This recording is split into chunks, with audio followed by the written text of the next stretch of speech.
Talking about the crappiest things about your community is really a scary task when you're really trying to attract people to your community and then subsequently use your services as you're a licensed real estate agent in the state of Colorado. But you're gonna talk about the things that maybe aren't so attractive and could scare people away.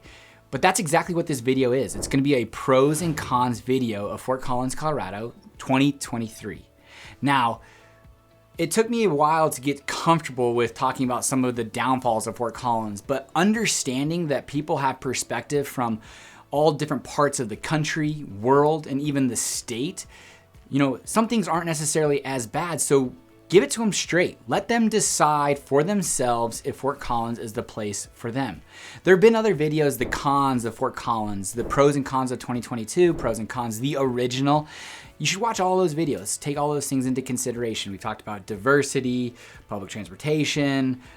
We've talked about just different things to take into consideration if you're planning a potential move to Northern Colorado. Today, we're gonna talk both pros and cons. And I asked myself some questions. Why would I want to move to Fort Collins? Why would I leave Fort Collins? What should somebody know before making the move to Fort Collins? And we came up with 3 pros and 3 cons that I think would help you develop a full encompassing picture about the city of Fort Collins, Colorado. What's up, everybody? My name is Patrick Soukup with Soukup Real Estate Services here in Fort Collins, Colorado. And today we are talking to you about the pros and cons 2023 Fort Collins, Colorado. If you're new to the channel, consider subscribing if you're looking at learning everything there is to know about Fort Collins. If you're considering moving to Northern Colorado or buying, selling, or investing, we are licensed real estate agents. So as much as we like making these YouTube videos, we are licensed and ready to rock for you and your family if you're considering making the move to Northern Colorado. That being said, let's no longer delay and jump into the pros and cons 2023 Fort Collins, Colorado. Let's go. Let's start with public transportation. I think, honestly, this is a con that Fort Collins is having to fight headfirst. Just recently, there was an article in the Fort Collins, Colorado talking about that since COVID happened, they had made public transportation, the Transport and the Max Transit line, free with an intention to try to get more people engaged and using those services. Well, now they're talking about making it free in perpetuity. Another conversation that people are having, and actually we have interviewed and will have a podcast about the modes of transportation. City of Fort Collins is really pushing people to use biking, walking, having these 15-minute communities. And while maybe, yes, could be potential at some point in time, in Fort Collins, you absolutely have to have, we are car dependent in Fort Collins, which I think is probably one of the biggest cons. Even if you're living in downtown Fort Collins, you absolutely at least have to have one car, if not 2. We've had some people move from Texas that they just live on one vehicle for 2 different families. And I'm just shocked. And one of them will go to the gym, we'll talk, and the other person's essentially stranded at their house. And in the event that something were to happen or they need anything, there's no real just quick, easy, let's walk, grab a bus, go wherever we need to go and get where we need to go. It is a community that is really sprawled out. It is over 50 square miles. It takes about 30 minutes from the extreme far southeast side to get to the extreme far northwest side, even with traffic. So that's from my house to, let's just say, Terry Lake. And Fort Collins public transportation just really isn't there. I've been kind of banged on a little bit when I've suggested, hey, let's have not a super highway, but some type of, really quick line of transportation from northwest to southeast. And people are like, oh, you're trying to destroy our city. I was like, I just know I know we're trying to drive that way for better public transportation, but we are just not there yet. So the con number 1 of Fort Collins, Colorado is we are extremely car dependent in a world that's trying to move towards less and less gas emissions. We just are gonna have a really hard time getting there. So con number 2, this we've talked about in other videos and recently in our cons video, but the weather of Fort Collins, the wind, hail, snow, freezing temperatures. And maybe this is just recently engraved in my mind, but we had that negative 17-degree day early in 2023, end of 2022, where it was just, bitter cold. I talked to my buddy who was from Minnesota and he said they had negative 41. And there's reasons why there are tunnels throughout Minnesota when you're getting from place to place during the winters. It is absolutely dangerous to be outside. And it felt that way a little bit in Fort Collins. But not only that, in the spring of 2022, there was just an extreme amount of wind. And my wife and I were looking at each other like, when is this going to stop? Like, it's wonderful. It's gorgeous outside. It's sunny, but the wind just destroys everything. And then you get into the summer and it gets to be really nice. You kind of have 2-3 months of, 60, 70, 80 degree days, maybe some 90s. But then you start to get into like late July, early August, September. But you don't just get to enjoy, 100 degree days, because there's going to be some of those here in Fort Collins. But with it, you actually have to be concerned about hailstorms, and they could pop up out of anywhere. We haven't had any major hailstorms in the last few years. Knock on wood. I don't enjoy that. But we have impact-resistant roofs here in Fort Collins for a reason, because hailstorms do happen. In fact, we have a semi-pro soccer team called the Northern Colorado Hail. Not a fan of the name because I own some property. If you're a homeowner, hailstorms are just never fun. No matter what, even if you get a new roof, new siding, new paint, you still have to go through the headache of all the insurance, fighting them, nickel and diming, everything along those lines. So I would say the weather in Fort Collins is something that you need to take into consideration. We are a 4 seasons community, so you're absolutely going to get a full spring, summer, winter, fall. Fall is my absolute favorite, but you're going to have some times where there's going to be snow, 24, 36-inch snowstorms. Every 7 to 10 years, you're going to get a dumper. You're going to have hailstorms. You're going to have wind, but you're also going to have some pretty awesome days, so you're going to get to enjoy it. But you absolutely have to take that into consideration if, say, for example, you're moving from San Diego, where it never jolts anywhere between 70 to 75 degrees, and it's wonderful all year long. Or if you're, in a different community with a lot of humidity. We are a very dry climate, which, I'm definitely, my thumb's cracking right now, which doesn't happen too often. So I'm kind of putting some hand cream on. So got some soft hands, I guess, a little bit right now, but it is cracking right there. But we're a dry climate, higher elevation, things of that nature. But with it comes different types of weather events, snow, wind, hail. You need to take into consideration if you're set and prepped and ready for your truck to get smashed with hail in a summer's time and then have to go through the insurance claim process. So that is con number 2. All right, now con number 3. We are a college town. Darren Atterbury, we did a podcast with him recently, and he said if at any time anyone thought that Fort Collins was anything else than a college town, they are in the wrong. And not to say that they're in the wrong, I shouldn't say that, or he shouldn't maybe say that necessarily, but it was to correct them that Fort Collins, its backbone is the college. We got founded in the late 1800s. It was the college that helped really propel us forward, the Colorado Agricultural College, the Aggies. We are a community that has really thrived and grown due to that college and now university, Colorado State University. And with it comes young children, young kids, young adults, and they bring with it an energy, yes, excitement, but also if you're going to be downtown with your family, you're going to see some college kids maybe, getting drunk on a Thursday, Friday night. There's the Ram Band down in Old Town that is, I think 3 different restaurants that if you buy that, it's essentially like all you can drink. There are dollar beers. I've been out of the scene for a fair minute, but there are definitely bars and restaurants that cater to the college kid. And with that, you're going to have an economy that really circulates around that college and not necessarily these high-end establishments because, well, you have 30,000 kids that are going to school and they'd much rather eat at a Big Al's Burger or a Comet Chicken or, some Bad Daddy's Burgers rather than a high-end chicken Italian place down. Don't get me wrong. There's Rare, there's Sonny Lubick Steakhouse, there's other nice restaurants in town. Don't get me wrong. Social is a great cocktail bar, probably one of the best speakeasy in all of the United States. But They also know that there's a smaller demographic, so they can't have these huge spaces, can't have too expensive of menus, and the ones that really tend to thrive are probably a more affordable place that caters to college kids.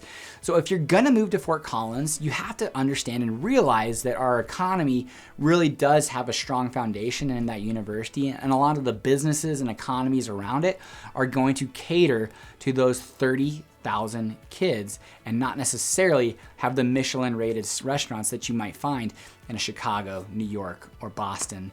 So take that into consideration when you're moving. That con number 3, we are and always will be a college town, and with it, an economy that thrives and survives based off of those 30,000 kids. Alrighty, now we're jumping into the pros. And again, those questions that I ask is, why would somebody move to Fort Collins? We've talked about housing prices and how they're expensive, and that's true to somebody who's born and raised here in Fort Collins, or maybe somebody coming from the Midwest, somewhere in Kansas, where the cost of a house is half of what it is here. But then you talk to somebody moving from California, parts of Texas, New York, Boston, Seattle, Oregon, and they see the prices and they're like, oh man, this is great, we get a discount. So perspective is everything, and ultimately, a lot of what dictates isn't necessarily, they take into consideration the housing costs and the cost of living and things of that nature. Don't get me wrong, it is an absolute consideration for them. But what ultimately brings somebody here is the lifestyle that Fort Collins provides. And it's really the active lifestyle. I would say that people come here with the intentionality of being healthy and being surrounded by others with the same mentality. So pro number 1 is the active lifestyle of Fort Collins. That's hiking, biking, skiing with 2 hours, mountain biking, rock climbing, all the trails throughout Fort Collins, the gyms. There's no shortage of activities to get out and get active. A friend of mine moved from Argentina by way of Florida, and she's found herself like 3 or 4 soccer teams that she's joined, and really committed herself to getting out, getting active, and into the community. There are plenty of options, and Fort Collins, Northern Colorado, really thrive off that. And you will be able to find a community that really speaks to you, whether that be rock climbing, mountain biking, hiking, walking, whatever that might be. There are people in Northern Colorado, Fort Collins, Colorado, that are absolutely doing just that. So number 1 pro is we are an active lifestyle in Fort Collins. Number 2, we have some amazing public schools. The Poudre School District is extremely sought out. There are people that move here and will refuse to move one street across into Trilby to go into the Thompson Valley School District because they are so adamant that they want to be in the Poudre School District. I talked with another friend who moved from Chicago, and he told me that really what dictates how well Poudre School District does is how well it's funded. Our property taxes, which aren't too bad, about a 0.5% of the property value if you're not in a metro district. So example, $500,000 house, property taxes, $2,500 a year. That being said, a big portion of those property taxes go to the Poudre School District Fund. And we have art programs, science programs, PE programs that have good facilities and good materials to be able to operate those classes. And with it, our student to teacher ratio really isn't too bad. About 16-to-1 on average in the Poudre School District. We have some good schools, public schools that rate well: Zach Core Knowledge, Kennard Middle School, Fossil Ridge, Werner Elementary, McGraw. The list goes on, and people really do find themselves coming out here and desiring to be in public schools. The one thing to take into consideration is that Fort Collins is really a strongly populated public school system. While we do have some private schools, St. Joe's, Liberty, Ridgeview Classical, amongst others, the majority of people put their kids through the public school system. Talked with another client that had a friend whose daughter was going to Tufts University and was the only person in their class that didn't go to a private school. They went to a public school and then went to Tufts University. So that being said, the Poudre School District is extremely sought out. It is well funded, good student to teacher ratio, graduation rates are up there. It doesn't necessarily rank like number 1 in the state of Colorado. I think there's actually a school district in Monument and then in Colorado Springs that technically rank number 1. Rankings are a little bit unique and a little bit different, so you can always find different rankings all over the place. But I would say one thing that people absolutely find themselves moving to Fort Collins is an amazing public school system. Alrighty, we've made it, the final pro. And this is actually something that I've talked about in other videos that has been a con, or a conversation of maybe a con. We are losing this small city, Fort Collins, this small town feel. We're becoming this big city, and that is the population growth. But what does population growth bring? It brings economic opportunities and bigger, funner activities and amenities to Northern Colorado. Some on the top of my mind are Top Golf that's coming. The ranch, Martin Melendez has this amazing development that's going on there that's gonna basically bring in a massive water park, new hotel, and then you have TPC Colorado, which is a professionally rated golf facility in Berthoud, Colorado. There's professional golf tournaments there.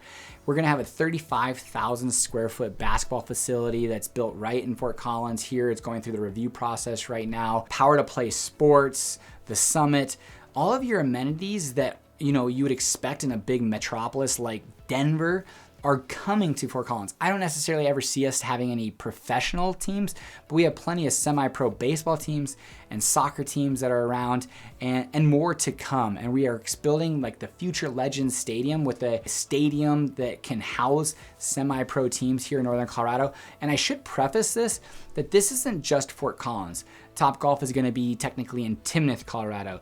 Future Legends Sports Field is in Windsor, Colorado.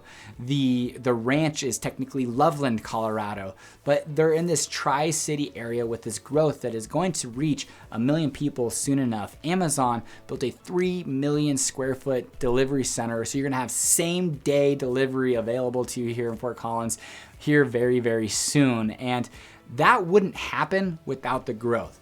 So yes, it's a conversation, hey, Mayberry's gone away, my small town, I remember when, and yes, there are things that maybe we don't know everybody in town. My family, being born and raised here, I still have a strong network that, generally speaking, the name is well known, but not as well as it used to. When I was in elementary school, everybody knew everybody.